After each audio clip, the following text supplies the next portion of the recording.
साक्षी की भाभी साक्षी को 4 बार फोन कर चुकी थी, पर साक्षी फोन ही रिसीव नहीं कर रही थी। बाद में जब साक्षी किचन से बाहर आई तो देखा उसकी भाभी के 4 मिस कॉल है लगातार। ये देखकर वह घबरा गई, क्योंकि उसकी भाभी को पता होता है कि अगर साक्षी 2 बार में फोन नहीं उठाती है तो इसका मतलब यही है कि वह अपने काम में व्यस्त है और या फिर फोन से दूर है। अब साक्षी का मन घबरा रहा था, क्योंकि भाभी के 4 फोन लगातार आने से उसे टेंशन हो गई थी।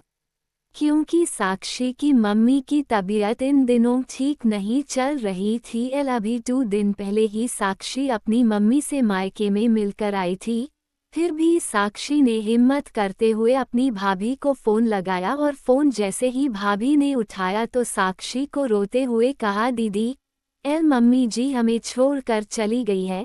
रात को अच्छे से सोई थी, सुबह आपके भैया और मैंने खूब उठाने की कोशिश की पर वह नहीं उठी। तब हमने डॉक्टर साहब को बुलाया, फिर उन्होंने बताया कि मम्मी जी अब नहीं रही। दीदी आप जल्दी से घर आ जाओ।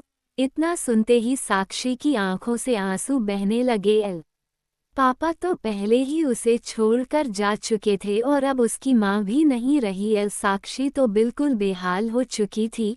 अब साक्षी ने रोते रोते यह बात शुभम उसके पति को बताई, तो शुभम ने उसे संभाला और उसे जल्दी से कार में बिठाकर मायके ले गया। साक्षी जैसे ही अपने घर पहुंची तो अपनी मां के शरीर को देखकर उससे लिपट गई और खूब रोई। आखिर में शुभम ने उसे किसी तरह समझाया और मां का अंतिम संस्कार किया।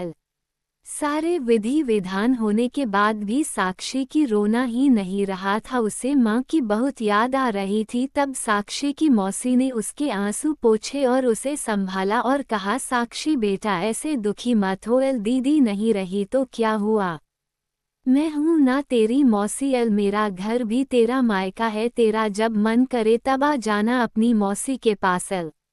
प्लीज़ मेरे चैनल को सब्सक्राइब कीजिए, मुझे आपके सपोर्ट की बहुत ज़रूरत है। वैसे कहते भी तो है ना मौसी मतलब माँ जैसी। बेटी मैं तेरा दर्द समझ सकती हूँ, क्योंकि तेरे पापा तो पहले ही तुझे छोड़कर जा चुके हैं और आज दीदी भी चली गई। कहते हैं ना कि माँ के जाने के बाद तो लड़कियों का मायका ही छूट जाता है। ये भाभी तो बस दुनिया को दिखाने के लिए नाम का रिश्ता होता है, क्योंकि मायका तो माँ से ही होता है। साक्षी भी मन ही मन सोचने लगी कि शायद मौसी ठीक ही तो कह रही है, और वह मौसी से लिपटकर जोर जोर से रोने लगी और कहने लगी, क्या मासी मेरा भी मायका अब नहीं रहा। तभी साक्षी की भाभी दूर बैठी दोनों की बातें सुन रही थी। पहले तो भाभी ने साक्षी को चुप कराया और फिर उसे दिलासा दिया। फिर भाभी ने मौसी से कहा कि मौसी जी आपने ऐसे कैसे कह दिया कि मायका केवल माँ से ही होता है।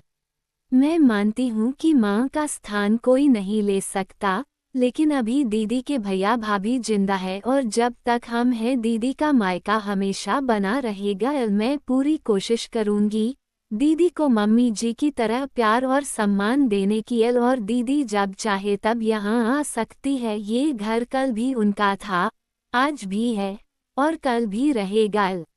मौसी जी मैं भी एक बेटी हूँ और मेरा भी मायका है, और मैं अच्छे से जानती हूँ कि हम बेटियों के लिए मायका कितना महत्वपूर्ण होता है। मौसी जी आप दीदी को अपने घर जरूर बुलाए, पर उन्हें अपने भैया भाभी के प्यार से दूर मत करिए।